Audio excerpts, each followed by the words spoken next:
Olá, bom dia, quarta-feira, 19 de março. Eu sou Marcos Siqueira e com Diogo Oliveira, embarque com a gente em mais um Mundo em 180 Segundos, seu podcast só com notícias internacionais. O presidente da Rússia, Vladimir Putin, rejeitou a proposta de cessar-fogo de 30 dias na guerra contra a Ucrânia. A afirmação foi do líder ucraniano Volodymyr Zelensky. A conclusão veio depois de uma conversa de mais de 2 horas nesta terça-feira entre Putin e Donald Trump. O Kremlin anunciou, após a ligação telefônica com o presidente Trump, que a Rússia concordou em suspender temporariamente os ataques apenas à infraestrutura energética. A medida beneficia também os russos, já que a Ucrânia tem conduzido extensivos ataques a instalações de petróleo e gás no coração da Rússia. A Casa Branca prefere ver o copo meio cheio e disse que o acordo parcial é o primeiro passo para a paz. Mas nos bastidores, funcionários do governo americano dizem que Putin estaria apenas ganhando tempo, mantendo as negociações enquanto avança no campo de batalha. Entre as demandas do líder russo em direção a qualquer trégua estão a interrupção por parte dos Estados Unidos da ajuda militar a Kiev. Além disso, Putin disse que a Ucrânia teria que parar de mobilizar novos soldados, treinar tropas ou importar armas durante a pausa no conflito. Já o otimismo de Trump, que prometeu acabar com a guerra da Ucrânia em 24 horas se fosse eleito, parece estar indo por água abaixo. O chefe do governo americano não conseguiu, depois da ligação de ontem, sequer uma declaração conjunta e a paz parece ainda bem distante. Na Europa, o parlamento alemão aprovou o fim do limite de gastos para a defesa e um investimento de 500 bilhões de euros, cerca de 2,75 trilhões de reais em infraestrutura. A decisão marca uma mudança drástica na política de gastos alemães. A suspensão do limite de investimento em defesa demonstra um forte compromisso com o rearmamento da Europa diante da ameaça russa. Essa decisão abre caminho para que a União Europeia flexibilize as regras fiscais para os seus membros, no que diz respeito aos investimentos em defesa. A medida deve impulsionar a economia alemã e fortalecer a capacidade de resposta da Europa em um cenário global cada vez mais instável.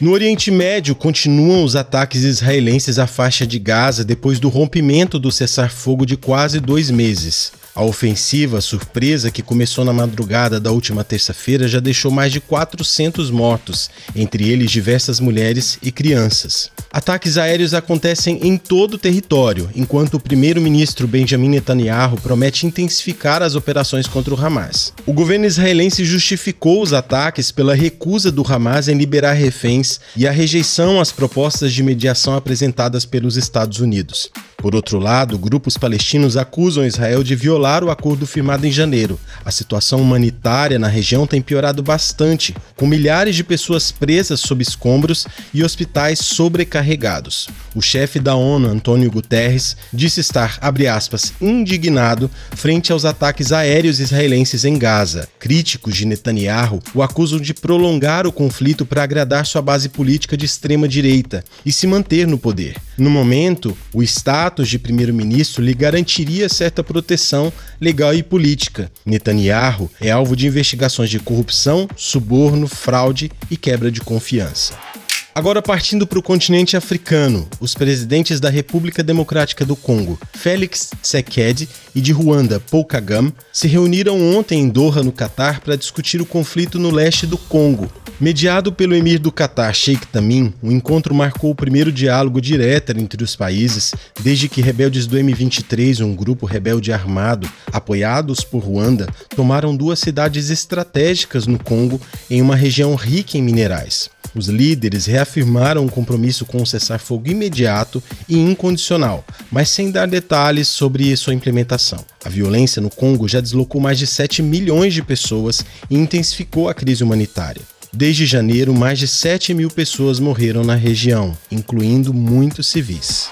Na Austrália, uma inovação surpreendente, mas também perturbadora. A empresa Cortical Labs acaba de apresentar o CL1, primeiro computador biológico do mundo. O dispositivo funciona integrando células cerebrais humanas cultivadas em laboratório com hardware de silício. Esse sistema processa informações de forma mais rápida e eficiente do que a inteligência artificial tradicional. Com preço de mais de R$200 mil, o produto promete revolucionar estudos estudos da consciência e testes de medicamentos. Apesar do avanço, questões éticas sobre o uso de células humanas gera debates. Mas e você, se as suas células cerebrais fossem um computador? Me diz aí, quanto você acha que elas iriam valer, hein?